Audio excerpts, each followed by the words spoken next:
Puji Tuhan, salam sejahtera di dalam kasih Tuhan Yesus Kristus. Shalom. Pada kesempatan ini saya akan membahas mengenai perang besar akhir zaman yang tercatat di dalam kitab Wahyu pasal 16 ayat 12 sampai 16 dan nubuatan Zakaria pasal 14 sampai ayat 12 sampai ayat 15. Baik, saya akan membacakan ayat tersebut. Wahyu pasal 16 ayat 12 sampai ayat yang ke-16. Beginilah firman Tuhan Allah. Dan malaikat yang keenam menumpahkan cawannya ke atas sungai-sungai yang besar, sungai Efrat. Ya, sungai besar disebut sungai Efrat. Lalu keringlah airnya, supaya jadi ketika sungai Efrat kering, supaya siaplah jalan bagi raja-raja yang datang dari sebelah timur. Dan aku melihat dari mulut naga dan dari mulut binatang dan dari mulut nabi palsu itu keluar 3 roh najis yang menyerupai kata. Itulah roh-roh setan yang mengadakan perbuatan-perbuatan ajaib, dan mereka pergi mendapatkan raja-raja di seluruh dunia. Ya. Jadi setan-setan ini yang disebut sebagai naga, ya, nabi palsu, itu mereka dikatakan pergi mendapatkan raja-raja di seluruh dunia. Ya, jadi pemimpin-pemimpin dunia untuk mengumpulkan mereka guna, ya, tujuannya adalah untuk peperangan pada hari besar, yaitu hari Allah yang Maha Kuasa. Ayat 15. Lihatlah, aku datang seperti pencuri. Berbahagialah dia yang berjaga-jaga dan yang memperhatikan pakaiannya, supaya ia jangan berjalan telanjang dan jangan kelihatan kemaluannya. Ayat 16 dikatakan begini, lalu ia mengumpulkan mereka di suatu tempat, dalam bahasa Ibrani disebut Harmagedon. Ya, jadi kalau kita perhatikan di dalam ayat ini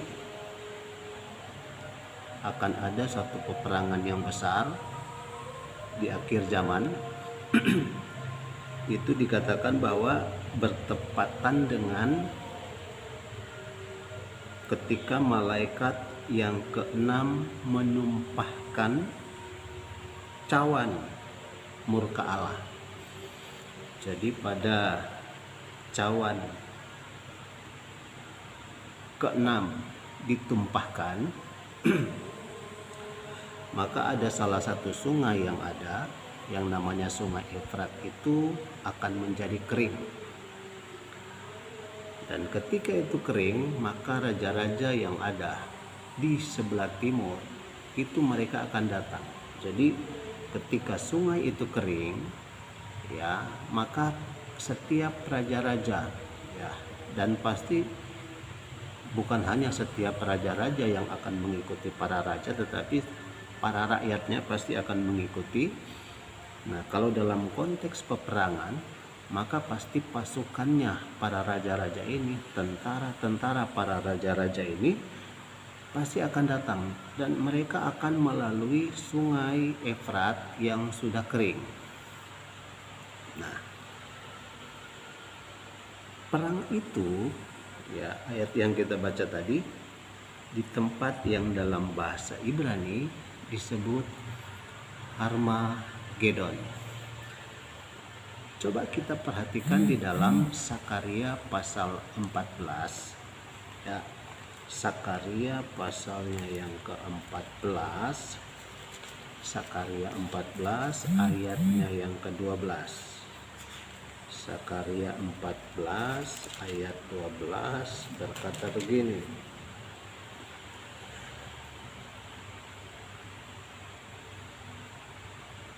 Judulnya adalah Kemenangan Terakhir Tuhan Menjadi Raja di Yerusalem. Ayat 12. Inilah tulah yang ditimpakan Tuhan kepada segala bangsa yang memerangi Yerusalem. Nah, ini tulah yang para bangsa yang memerangi Yerusalem. Daging mereka akan menjadi busuk sementara mereka masih berdiri. Daging akan jadi busuk sementara mereka masih berdiri. Ini dahsyat ini. Mata mereka akan menjadi busuk dalam lekuknya, ya. Mata jadi busuk. Dan lidah mereka akan menjadi busuk dalam mulut mereka. Ayat 13, maka pada waktu itu akan terjadi kegemparan besar daripada Tuhan di antara mereka, sehingga masing-masing memegang tangan temannya. Jadi para bangsa-bangsa, para raja-raja itu mereka akan saling memegang tangan, mengangkat tangannya teman, ya, tangan masing-masing, tangan sesama teman. Kemudian dikatakan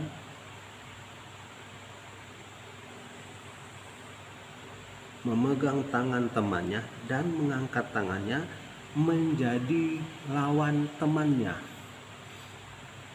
Nah, jadi kita melihat bahwa dalam perang ini justru ini adalah merupakan peperangan yang dahsyat.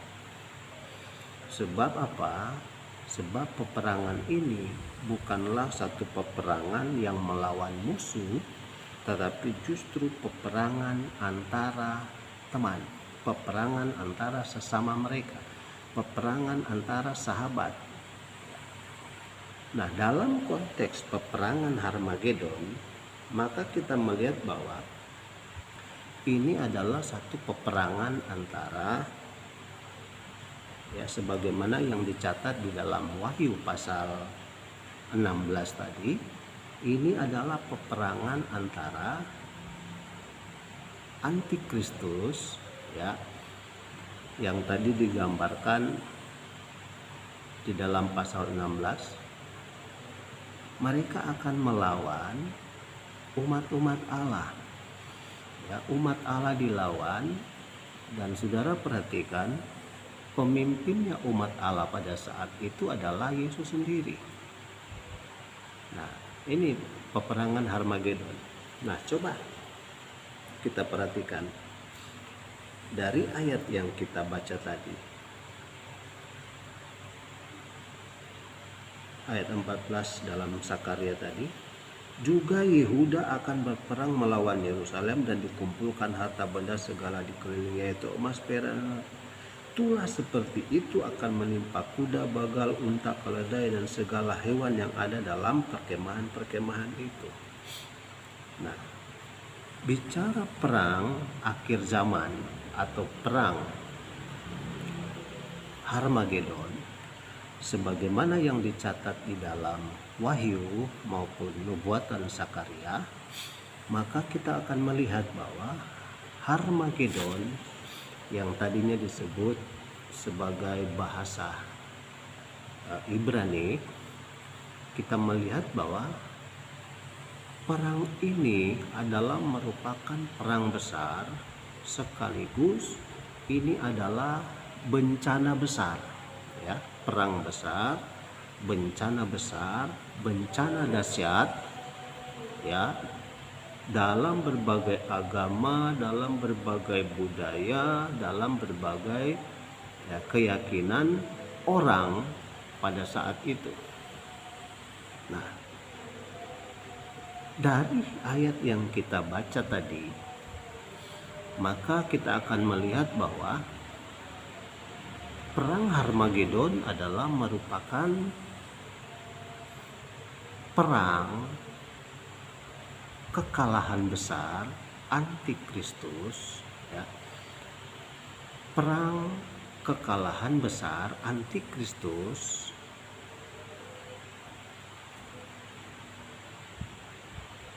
ya, perang besar, kekalahan besar bagi antikristus. Sebab peperangan Harmagedon ini dahsyat. Bahkan disebutkan di dalam Sakarya mereka akan saling berperang antara sesama mereka.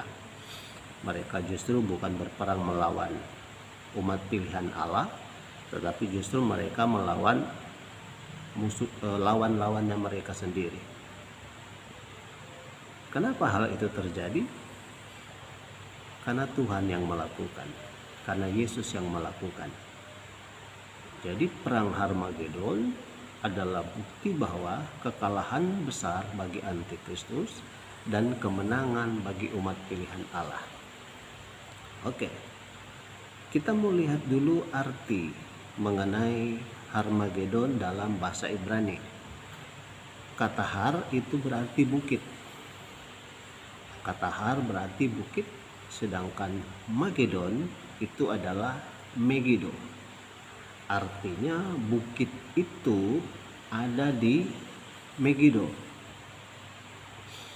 Kalau kita telusuri tempat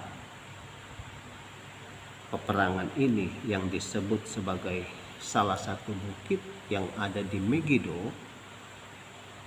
maka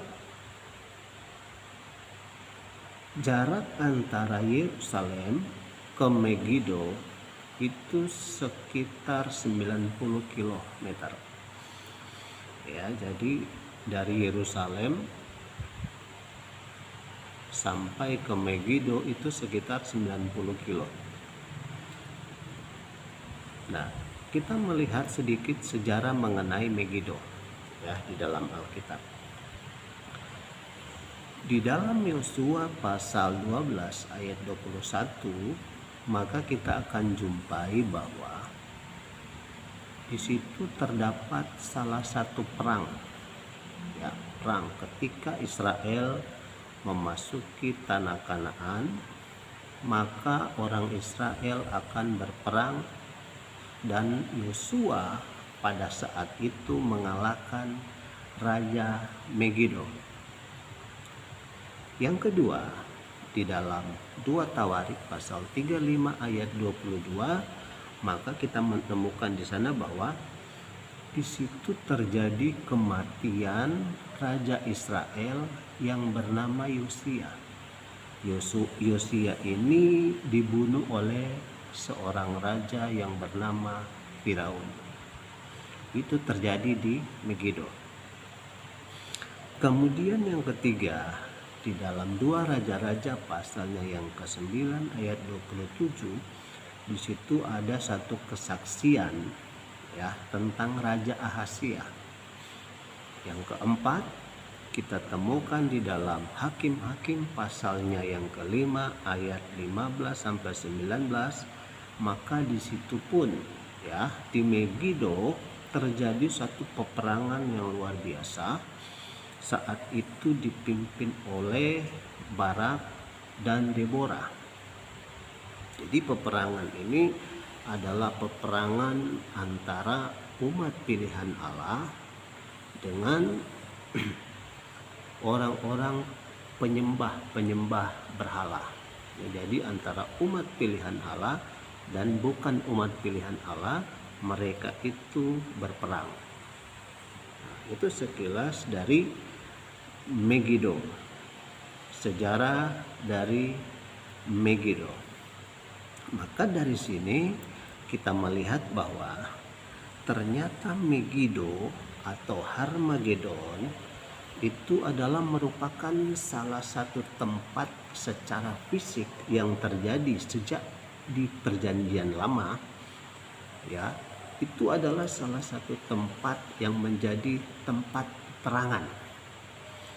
Ya, tempat peperangan. Ya, kemungkinan karena memang tempat ini adalah salah satu tempat yang luas, salah satu tempat yang yang apa ya?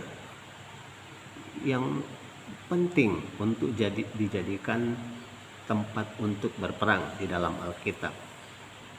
Nah, tempat inilah, Megido inilah yang menjadi yang menunjukkan kepada kita umat manusia, khususnya umat-umat percaya, umat-umat pilihan Allah, betapa hebatnya Tuhan dan gerejanya ya dalam peristiwa Megido. Nah, Harmagedon juga menunjukkan betapa hebatnya, luar biasanya Tuhan kita, Tuhan Yesus Kristus, yang menang atas penguasa iblis. Dalam hal ini adalah antikristus, ya, orang-orang jahat, dan bagaimana pemeliharaan Tuhan terhadap umatnya. Nah, itu sekilas kita melihat mengenai Harmagedon atau Megido. Nah, kita akan memahami Harmagedon dalam konteks kalau kita membaca Wahyu pasal 14 ayat 8 sampai ayat 11 ya, maka konteksnya kita menemukan bahwa dalam peperangan Harmagedon itu di sana ada kejatuhan Babel. Ya, ada kejatuhan Babel. Jadi jatuhnya Babel. Nah, ini adalah simbol kejatuhan. Ya, kejatuhan Babel adalah salah satu simbol kejatuhan atau kekalahan dari kerajaan iblis, yaitu Antikristus. Ya, Antikristus itu digambarkan seperti kekuatan Babel pada zaman Perjanjian Lama. Nah, kekuatan Antikristus itu begitu dahsyat, begitu kuatnya di akhir zaman. Tetapi kita melihat ketika kita memahami Wahyu pasal 14 ayat 8 sampai 11, maka di situ kita temukan bahwa Antikristus yang hebat, yang digambarkan seperti Babel, itu jatuh. Itu yang pertama. Kemudian yang kedua, kita akan memahami konteks daripada perang Harmagedon. Kalau kita baca Wahyu pasal 14 ayat 17 sampai ayatnya yang ke-20, maka kita akan temukan bahwa salah satu sungai ya yang kering tadi, ya, Sungai Efrat yang kering tadi, dalam peperangan tersebut, maka kita akan menemukan bahwa ketika perang itu selesai, maka Wahyu pasal 14 ayat 17 sampai 12 mencatat bahwa di sana terjadi ya ada aliran darah yang jauhnya sekitar 200 mil. Ya, sekitar 200 mil. Kalau sekarang itu sekitar 300 kilo. Tingginya setinggi kaki kuda. Jadi sungai yang kering tadi ketika terjadi peperangan Harmagedon, maka akan ada darah setinggi kaki kuda sejauh 300 km jauhnya. Jadi ini adalah merupakan peperangan yang dahsyat di akhir zaman. Ada begitu banyak kematian manusia yang terjadi pada saat itu. Ada begitu banyak manusia yang mati sehingga digambarkan bahwa darah manusia yang mati itu setinggi kaki kuda dan sejauh 300 km. itu mengalir di sungai Efrat yang tadinya kering.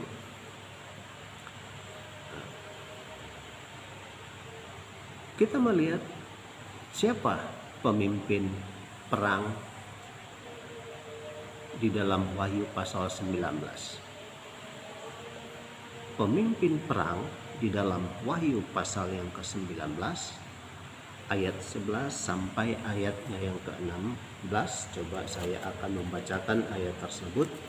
Wahyu pasal 19 ayatnya yang ke-11 sampai ayatnya yang ke-16. Wahyu 19 ayat 12 sampai ayat 11 sampai 16. Firman Tuhan begini.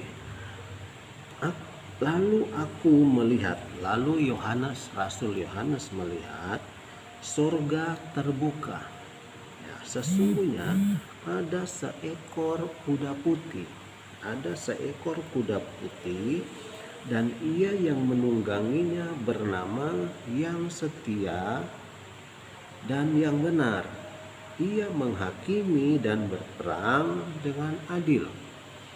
Dan matanya bagaikan nyala api, dan di atas kepalanya terdapat banyak mahkota, dan padanya ada tertulis suatu nama yang tidak diketahui oleh seorang pun kecuali ia sendiri. Dan ia memakai jubah yang telah dicelupkan dalam darah, ya. Ia memakaikan jubah yang dicelupkan di dalam darah, dan namanya ialah Firman Allah. Jadi ini adalah pemimpin perang pada saat itu. Tentunya dalam konteks ini adalah pemimpin perang, pemimpinnya umat-umat Allah.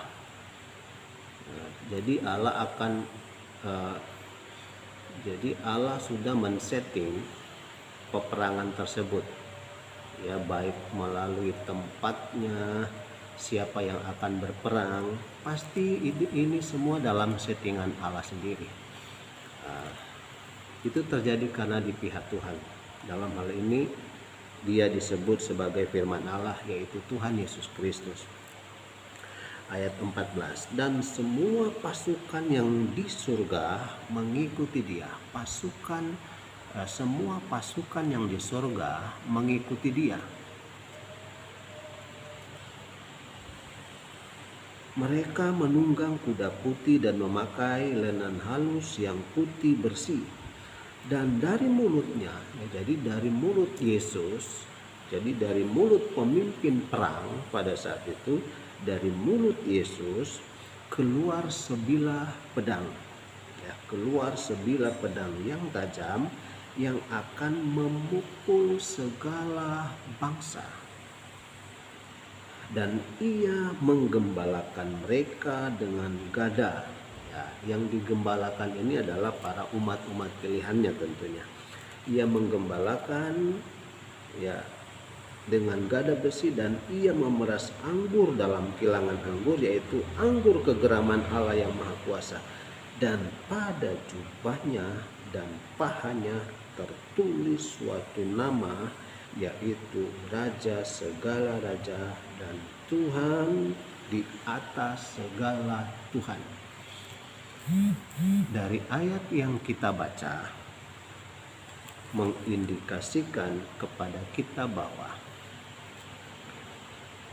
perang Harmagedon adalah perang pembalasan Allah. Pembalasan Yesus Kristus terhadap umat-umat atau terhadap orang-orang yang melakukan kejahatan. Ini adalah merupakan perang terakhir sebelum Yesus datang. Ya, sebelum Yesus datang, perang ini terjadi. Nah, kita perhatikan bahwa ada begitu banyak manusia yang mati pada saat itu. Sebab ini adalah merupakan pembalasan terakhir sebelum dia datang pada kali yang kedua. Nah, Dari sini kita melihat bahwa konteks lain mengenai perang ini, maka kalau kita membaca di dalam Wahyu pasal 19 ayat 17 sampai 21, ya, Wahyu pasalnya yang ke-19 ayat 17 sampai 21, ya, Bapak Ibu Saudara sekalian bisa membaca ayat tersebut, tetapi intinya adalah pada saat itu setiap mayat-mayat yang ikut dalam peperangan, ya, setiap mayat-mayat yang mati yang ikut dalam peperangan tersebut, maka akan terjadi salah satu pesta yang dahsyat, pesta yang luar biasa bagi burung. Ya, jadi setiap mayat-mayat yang mati, yang berhamburan di sungai itu, di mana-mana, itu burung-burung akan datang berpesta untuk makan daging mereka. Tentunya dalam konteks ini adalah burung-burung pemakan bangkai. Ya, burung-burung pemakan bangkai. Mereka akan datang memakan daging-dagingnya. Nah, jadi ini luar biasa dahsyat. Dampak dari peperangan, dari perang Harmagedon ini.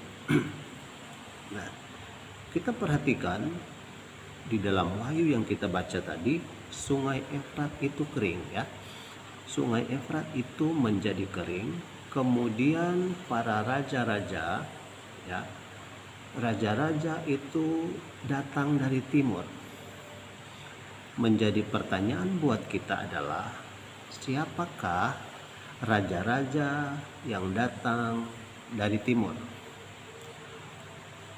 Nah, mengacu kepada apa yang dikatakan firman Allah bahwa raja-raja datang dari timur, tentunya kita akan belajar kalau kita perhatikan peta dunia saat ini misalnya. Tentunya yang dimaksud dengan timur itu siapa? Tentunya dalam konteks ini adalah timur yang dimaksud adalah timur dari Israel. Nah, kalau kita melihat peta dengan saksama, dengan baik-baik, maka negara-negara yang dimaksud Alkitab dari timur, maka kita akan jumpai timurnya Israel, ya. Kalau kita lihat mengenai perang sebelumnya yang sudah saya sampaikan mengenai perang Gog dan Magog, timur Israel itu termasuk ada Syria, ada Iran, ada Turki, tapi ini sudah bukan itu. Tetapi yang disebut adalah yang dari timurnya Israel. Dan Bapak Ibu yang dikasihi Tuhan, negara-negara yang ada di timur Israel ini adalah negara-negara yang hebat untuk saat ini. Negara-negara yang ada di timur Israel, mereka adalah negara-negara yang luar biasa. Baik dilihat dari tingkat populasi, ya, manusianya itu luar biasa. Bahkan mau dilihat dari tingkat perkembangan negara ini juga luar biasa. Nah, kita melihat siapakah negara-negara yang datang dari timur, siapakah raja-raja yang datang dari timur. Kalau saya melihatnya begini, ketika Bapak Ibu membuka peta, maka yang dimaksud di timur itu adalah salah satu negaranya adalah Cina. Yang kedua adalah India. Ya, jadi Cina dan India untuk saat ini merupakan, ya, negara yang menjadi negara yang kuat di akhir zaman. Ketika Rusia dalam peperangan Gog dan Magog habis.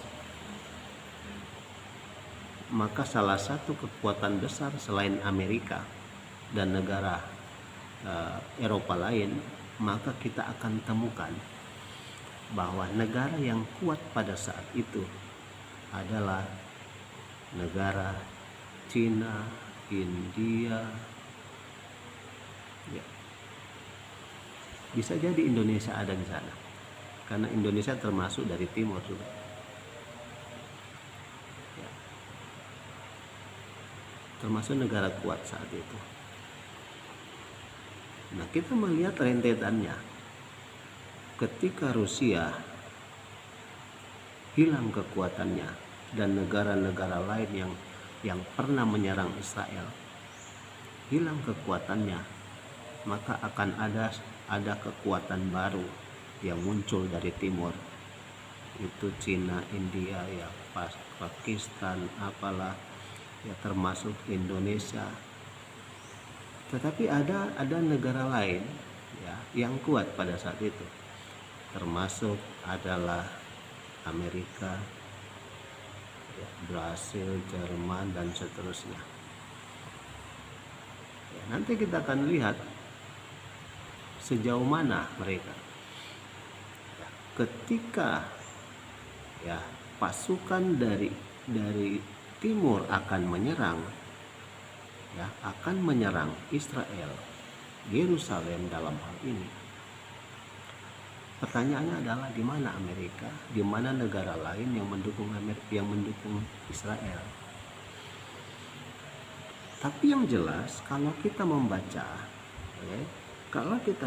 ayat tadi, jadi para raja-raja di bumi yang datang dari timur itu mereka mengumpulkan semua raja-raja yang ada.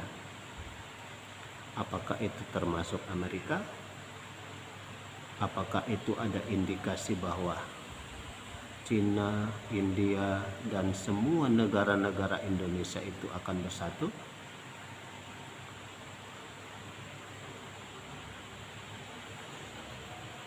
Bisa jadi.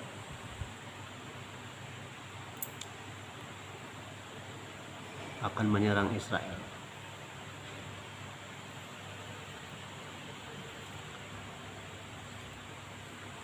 Wahyu pasal 16 ayat 16 disebutkan bahwa semua bangsa-bangsa, semua negara-negara itu berkumpul, ya, dikumpulkan di satu tempat yang bernama Harmagedon.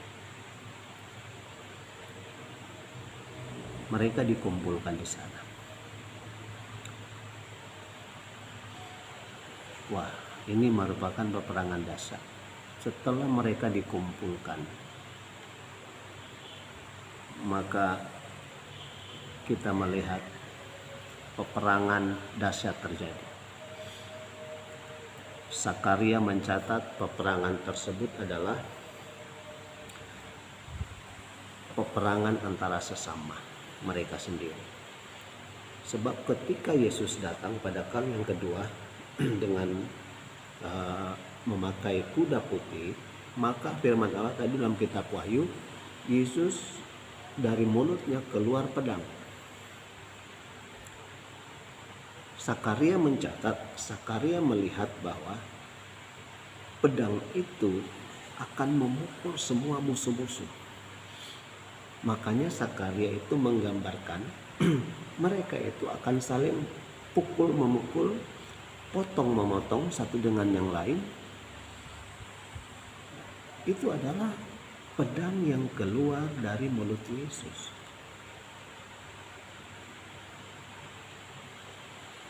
Sebab ini adalah merupakan pembalasan terakhir dari Yesus terhadap manusia yang berbuat jahat.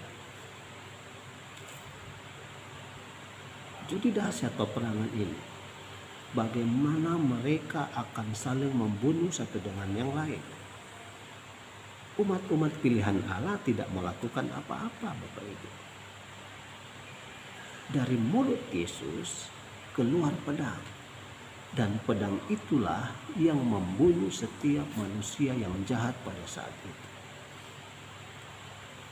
Sakaria lihatnya, mereka saling membunuh satu dengan yang lain. Wow.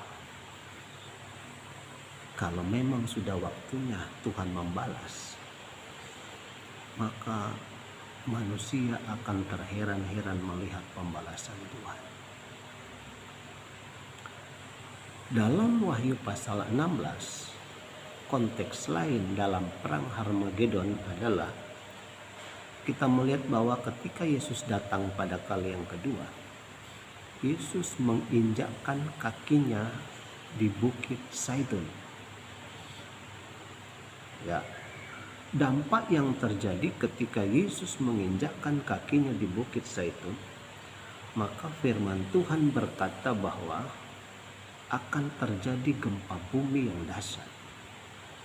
Terjadi gempa bumi yang dahsyat. Jadi lempengan-lempengan bumi itu akan bergeser, akan terbelah. Tanah akan terbelah.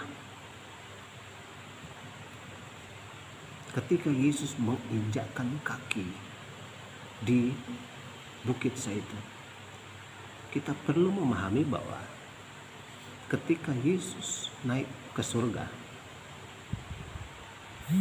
itu letaknya ada di Bukit Zaitun. Ketika Yesus mau naik ke surga, dia berkata bahwa aku akan datang kembali di tempat sebagaimana aku pergi ke surga. Jadi Bukit Zaitun adalah merupakan bukit di mana Tuhan Yesus terangkat ke surga dan Tuhan Yesus akan menginjakkan kakinya pertama kali di bumi. Dan yang akan terjadi dahsyat di sekitar Bukit Zaitun, akan terjadi goncangan yang besar, gempa bumi yang dahsyat, akan ada ketakutan yang luar biasa pada saat itu.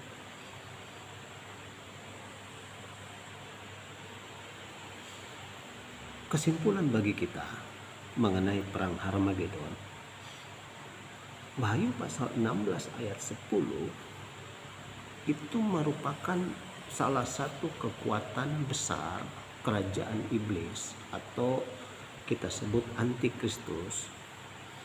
Itu mereka menjadi gelap, ya, menjadi tak berdaya, mereka menjadi terjadi kelumpuhan kekuatan yang luar biasa pada saat itu. Tidak berdaya ketika mereka berhadapan dengan Yesus.